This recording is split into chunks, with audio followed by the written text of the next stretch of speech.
Hi, this is Rob Benedict. And I am Richard Spate. We were both on a little show you might know called Supernatural. It had a pretty good run, 15 seasons, 327 episodes. And though we have seen, of course, every episode many times, we figured, hey, now that we're wrapped, let's watch it all again. And we can't do that alone. So we're inviting the cast and crew that made the show along for the ride. We've got writers, producers, composers, directors, and we'll of course have some actors on as well, including some certain guys that played some certain pretty iconic brothers. It was kind of a little bit of a left field choice in the best way possible. The note from Kripke was, he's great, we love him, but we're looking for like a really intelligent Duchovny type. With 15 seasons to explore, it's going to be the road trip of several lifetimes. So please join us and subscribe to Supernatural Then and Now.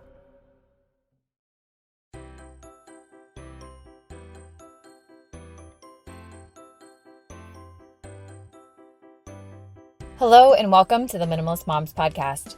I'm Diane and I'm a mother of three living in Columbus, Ohio. I'm trying to make room in my life for what matters by getting rid of the clutter and living life with purpose. I hope you'll join me on the journey to think more and do with less. Did you know that babies less than a day old can parse out different vowel sounds? Or that language learning starts early while a baby is in utero by about 35 weeks gestation, and the formation of synapses involved in language learning peaks during the first 6 months after birth?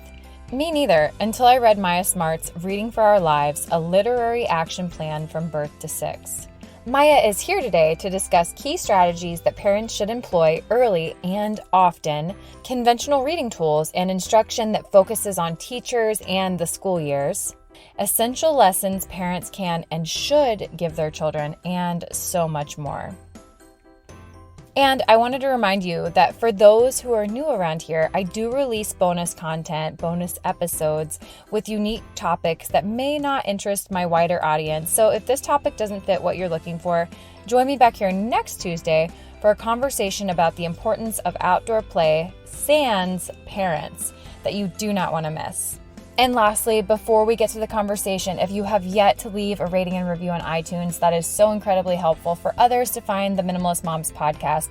I so enjoy reading through the comments that you all have, typically more so when they're positive. So if you have something positive to say about the Minimalist Moms podcast, I'd love to hear it. I'd love to know your favorite episode, what you'd love to hear more of, all of the things. Head over to iTunes and leave that rating and review. All right, so since this is a bonus episode, I typically do the minimalist moment of the week and or resource. I'm not going to do that with bonus episodes, so let's just jump into this conversation with Maya. Maya, thanks so much for joining me today on the Minimalist Moms podcast. Thanks so much for having me. I'm so excited to chat with you. Why don't you go ahead, introduce yourself, and then I ask all of my guests if they consider themselves to be minimalist. A lot of people are like, I'm not quite a minimalist. I live more intentionally. So I'm curious to hear what you have to say.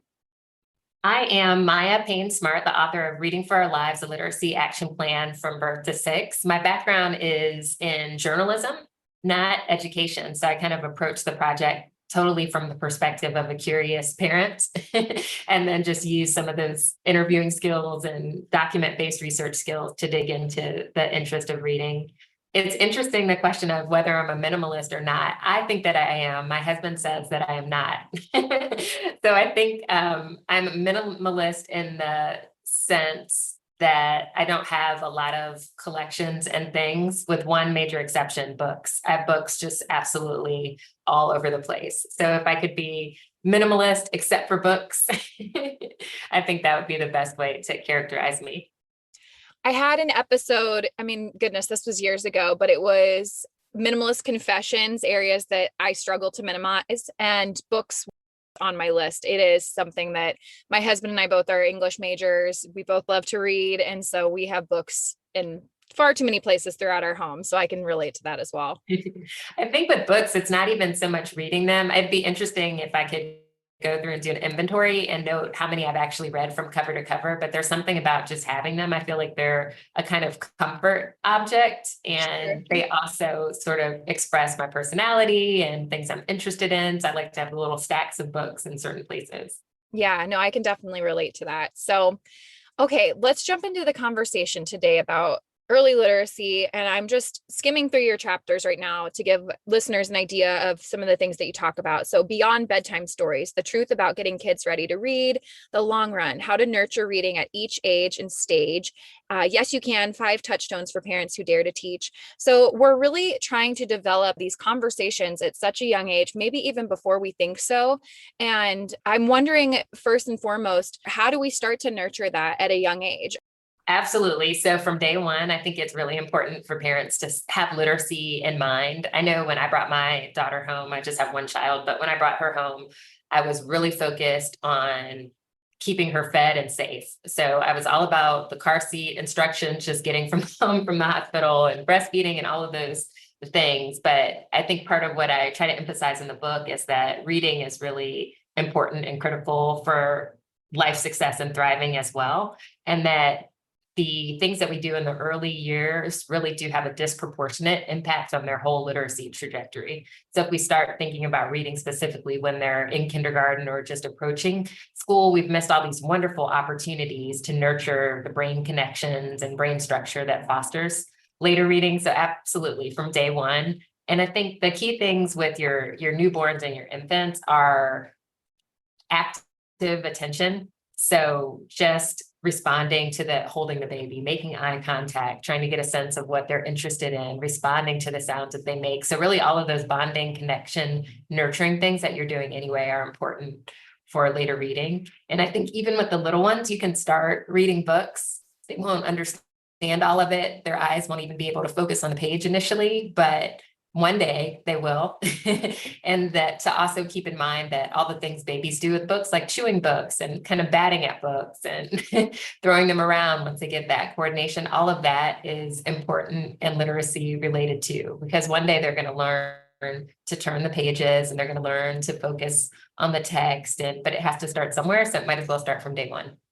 You say our current approach to literacy offers too little, too late. There's a couple of things I want to ask you, and I'm not sure which path I want to take to start, but I want to know what prompted you to write this book. Why did you feel like there was a need to write this book? I'm assuming that you saw a need there, and that's probably what prompted you to start researching this. You said as a journalist. So I'll let you go ahead and answer that question. So when I first had my daughter, I am a total book lover. I'm named after a writer. I'm named after Maya Angelou, named a daughter after Zora Neale Hurston. And so just love books, grew up with books all around and sort of assumed that my child would be a natural book lover and literature lover like me. And I started reading articles when she was little about disparities and reading outcomes between Black children, white children, and lower income children, and more advantaged children, and across all these different kinds of dividing lines. And so I just got curious. She was an infant, so I wasn't worried about her reading prospects specifically, but I was really interested in, who was assessing the reading, what standards were they using, if kids were thought to be behind when they arrived at kindergarten. Clearly something needed to happen before kindergarten to put them on a track to be strong readers. So it just was a matter of kind of digging into it and asking more and more questions about what parents need to know. And what I realized is that the advice parents are often given is just so general. It's, read to your child every night, take them to the library, have lots of books around, but we aren't told what kind of books, what to do with the book, other than giving kind of dramatic readings of the stories, which is important and fun. But what you're doing with a book with a 6-month-old is different than what you can do with a book with a 3-year-old. And so my book tries to get into some of those details. Yeah, for sure. And I don't know why. I feel like my daughter, we started with phonics cards with her really young. And I think it's just because we were looking, I don't want to say we were looking for things to do with her, but we're just like, oh, we have all this time that we can focus on just you. And she picked it up fast. All that to say, with my second, he's interested in learning how to read, but I feel incredibly overwhelmed by it. And it is curious how even in my own household structure that I'm finding once you start adding children that I can't give him as much of my focus as I was with just my first.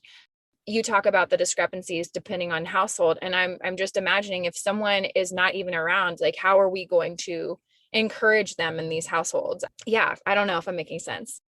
There are kind of two threads of it, I think. One is that parents don't know the easy, everyday things they can do to build pre-literacy skills and literacy skills. And just in your daily life with young kids, it's busy, it's hectic. As you mentioned, when you go from 1 to 2, that's like a major leap, 2 to 3, even more. So there's just less time. There are even studies documenting that second children are spoken to less often. So just there's more people to be in conversation with, so they may get fewer interactions and conversational turns overall. So there's kind of we have to make it easy for parents to do the things that they need to do when you're driving, when you're grocery shopping, when you're taking baths, when you're doing all of those things. And then there are also parents that even when they know all the things to do, they don't have the capacity or support to do it because maybe they're working 2 jobs or their schedule doesn't coincide with when their child is awake, or all these kind of bigger societal issues. So I also talk about this book, Reading for Our Lives, is focused on what parents can do easily and affordably in everyday life. And then another piece of it that I think is well addressed in another book called Parent Nation is what, as a society, we can do to better support families with younger children, so that every parent has the ability to have those kind of brain building conversations and have books in the home and all those things. For many of us, stress is just a regular feature of daily life. For me, it's navigating the various ages and seasons of 3 kids while juggling all the other roles I play in my day-to-day. When stress becomes more intense, it can actually trigger physical reactions like dramatically increased hair shedding and thinning. And what's wild is that people usually lose about 50% of their total hair before they even notice an increase in shedding. Now there's a way to stop stress-related hair loss in its tracks and spark new, stronger growth. Prose specializes in custom hair care, and now they also make custom hair supplements that help reduce excess shedding and spark fuller, thicker hair growth with just 2 capsules a day. I've worn my hair long for the past several years, and with the length, I have to be sure to keep it well conditioned and healthy, or else it just becomes far too dry and brittle in appearance. Hair care is something I prioritized in my 30s, and I want to make sure I'm treating it the best that I can. Through an online consultation, Prose customizes your supplements to address all the factors that could be triggering your hair issues, like age, hormonal changes, stress levels, diet, and more. Prose supplements use only natural, clean, safe ingredients, not drugs or hormone disruptors. All formulas are toxologist approved, gluten-free, and vegan. Try your own custom hair supplements and you'll get 15% off. Get yours at prose.com/minimalist. That's prose.com/minimalist for your free in-depth hair consultation and 15% off of custom hair supplements. Tired of long waits and rushed care at the ER and urgent care clinic? Next time, stay home and let Dispatch Health bring the power of the hospital to you. I call Dispatch Health. A care team of medical professionals actually come to your house. They're the same caliber of people that you would see if you were at a hospital or an urgent care. Dispatch Health can treat most non-life-threatening emergencies. They can do the x-rays, they can do stitches, urinary tract infections, blood test, urinalysis, ultrasound. It's almost everything that they can do at the ER. You never feel rushed. They're there for you and only you. I felt like their only patient. And it costs no more than a trip to urgent care because Dispatch Health is covered by most insurance, including Medicare. See if we serve your home at dispatchhealth.com. Dispatch Health really went above and beyond. It's wonderful to have care come to your home. House calls are back, and they're better than ever. Learn more at dispatchhealth.com. You say you have essential lessons that parents can give their kids. So what are some suggestions that you have they can easily implement today? So I'll start with just the conversations, and I like to give parents the acronym TALK, TALK, just to remind them of what elements are super important in the conversation. First of all, talk to your child as much as you can and feel really good about conversation as instruction. So the T is for take turns. So I remember being told when my daughter was little, oh, just talk to her all day. When you're in the stroller, just narrate what you're doing. I'm folding clothes and I'm doing this and I'm doing that. But what I discovered in the course of this research was that it's not just about the number of adult words, it's about the child responding to those words. So it's more of a duet. So emphasize taking turns, even before they're saying actual words, just count their coos and babbles as interactions and respond and, oh, blah, blah, blah. So the A is don't say blah, blah, blah, say actual words. The A is for asking questions. And that is something that's huge in helping people to take the turns. Because when you ask the child, oh, what are you looking at? Or what's that over there? Is that a bluebird? Whatever those questions are, you're automatically going to pause so that they can answer in whatever way they can. And sometimes it's just pointing, sometimes it's just a noise. And as they get older, there'll be actual words, and it really will be a rich dialogue and exchange. So asking questions is super important. And then the L is labeling and pointing. And so with the little ones, I think parents forget that you are providing your child with so much vocabulary, and all the words that you say to them, the things that you point to and label, that's a table, that's a chair, all those sorts of things, you're giving them words that they'll later use in conversation. And you're also giving them words that they'll recognize in print and know what they mean. So part of reading is just matching the letters and sounds to kind of decode and sound out words. But the other part is understanding what the words mean. So the more words you give them through conversation is super important. And then the K is simple, just keep the conversation going. So whenever you've asked that question, they've given an answer, try to find a way to extend whatever it is you're talking about, expand upon it, so that they just get more words, more exchanges, more responsiveness from you as the parent. Oh, that's all great advice. What do you want readers to take away from this book? I mean, what would you say is your main reason that you wanted to write this? I know that you started researching it once you had your daughter, but why do you want this to have an impact? I want parents to really understand that they're capable of giving their child everything the child needs to have a strong start in life. And I want parents to have a really full sense of all the ways that they can have an impact.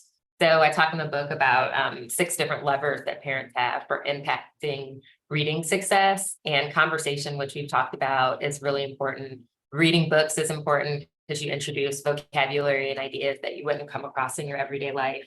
But I also want parents to feel empowered as teachers. You can totally teach your child letter shapes.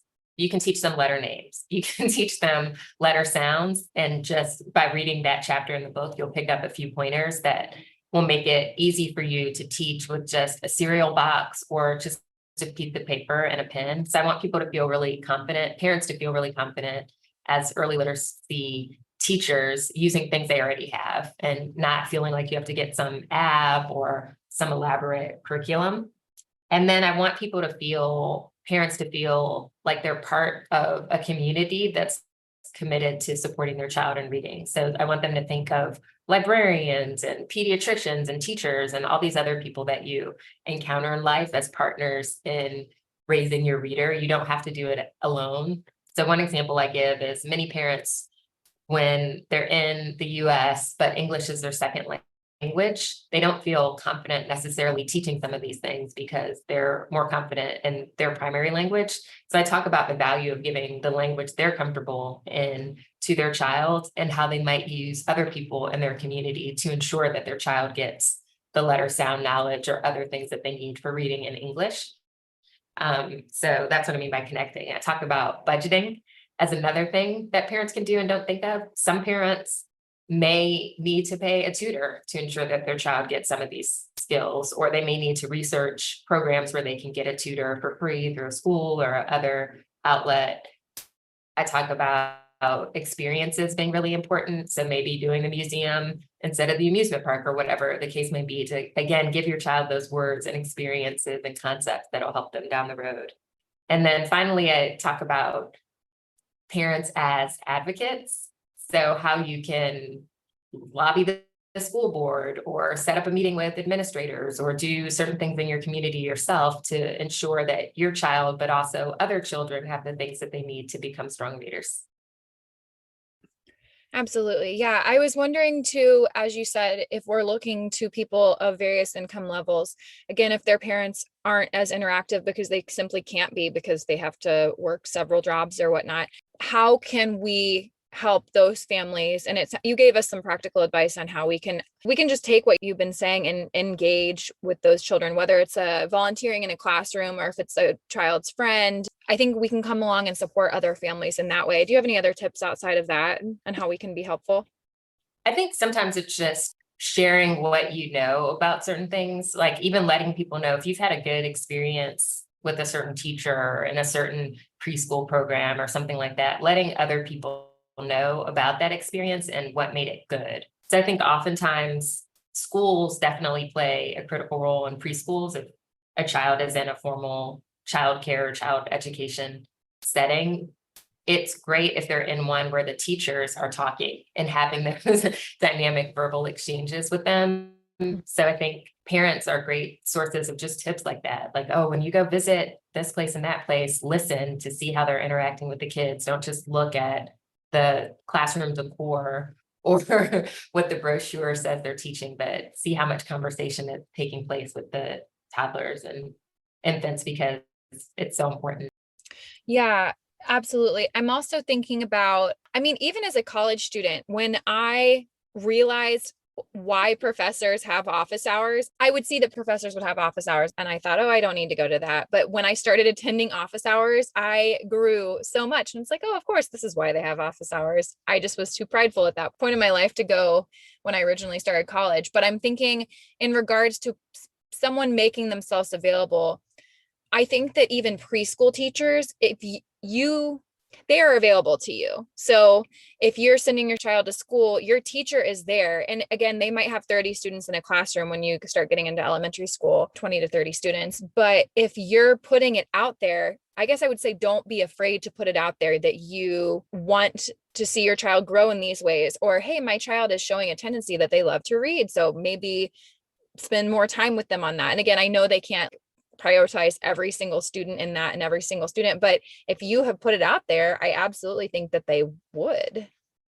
Absolutely. I think that what you're saying about having a dialogue with the teacher is so important. And I can give you an example from my own experience. I had my daughter for a while in a preschool that I kind of heard rumblings that it didn't have a great reputation for preparing kids to read. Okay. And I heard that information, and even though I was researching this and knew all about different disparities and things, I was like, oh, well, my child is different. Like maybe she doesn't need that kind of support. And the school was wonderful in some other respects in terms of lots of outside time and, imaginative play and all these things that I loved about the school.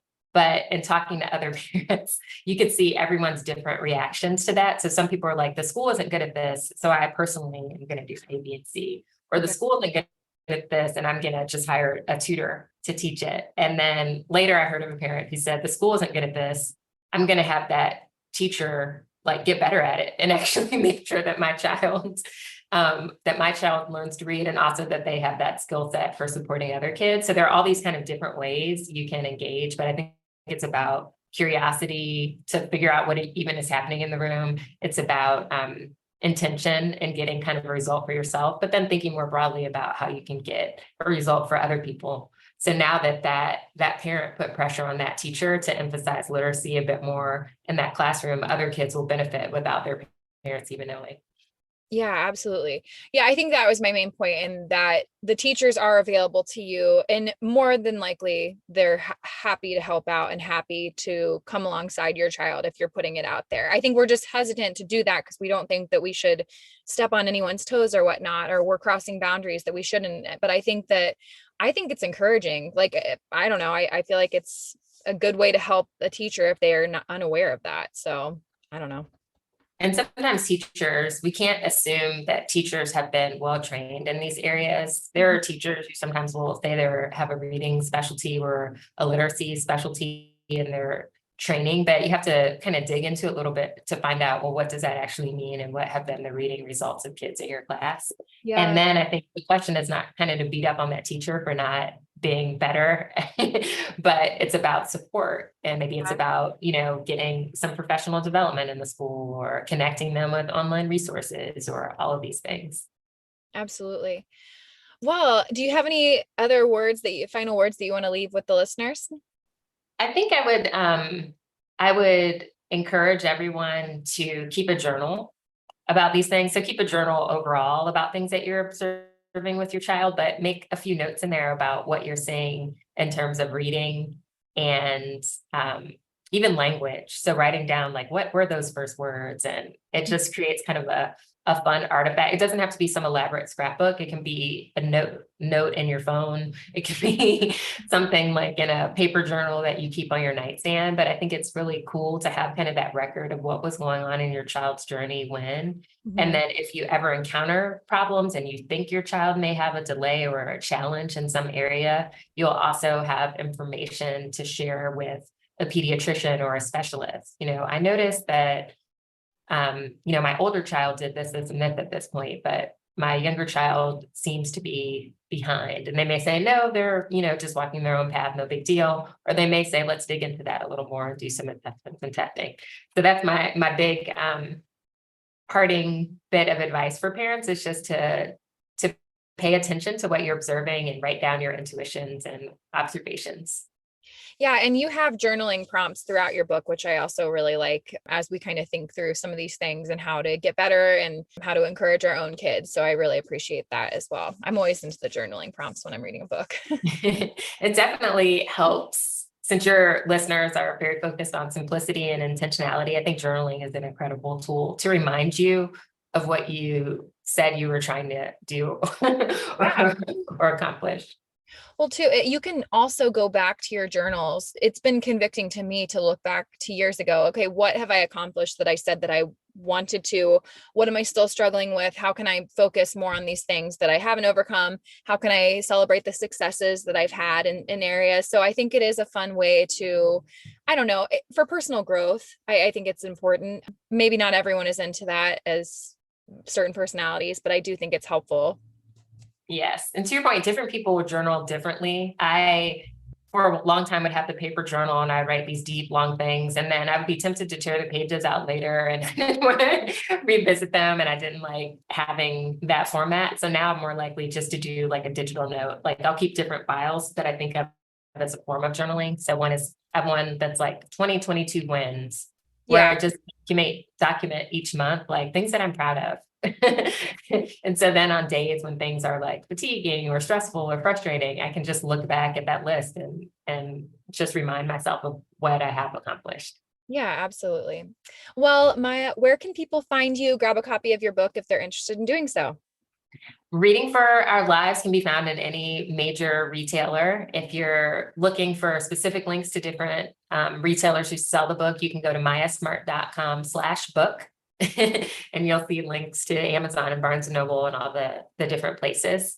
And on my website, mayasmart.com, each week I publish free family resources. So there are book lists on different topics and seasons and themes. There are also recommendations for easy activities to do with kids in this age range. And all of that can be found at mayasmart.com/resources. And Maya is MAYA.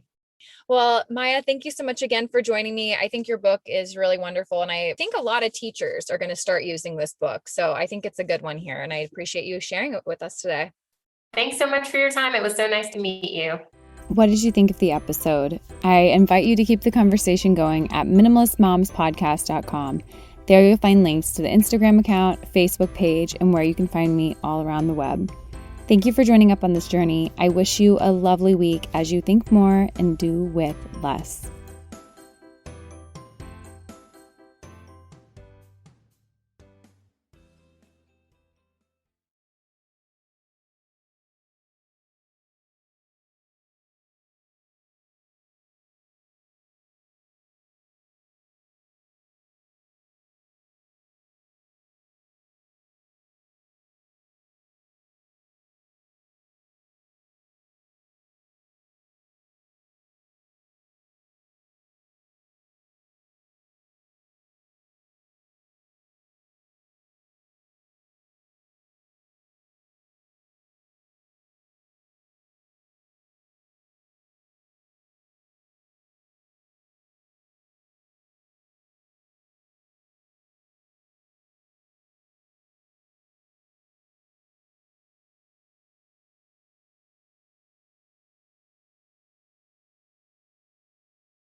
Your plans? Today it's dinner with the parents at your spot. We gotta come back here. Now, their spot. Or you're on the edge of your seat at the game. Come on, just one time. And it's the one. Or maybe you're catching the next flight to... Now boarding flight 1850.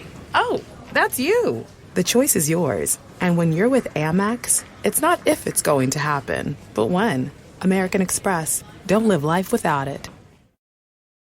Foregoing avocado on your salad to save money is not good for morale or your fiber intake. Getting insurance shouldn't mean you have to give up your avocado salad. State Farm knows the value of the little things we enjoy. So that's why they've got options like insuring your home and ride with surprisingly great rates on both. You see, these good neighbors can help you personalize your policy to get you the coverage you want so you don't have to give up what you love. So for surprisingly great rates, like a good neighbor, State Farm is there. Call or go to statefarm.com for a quote today.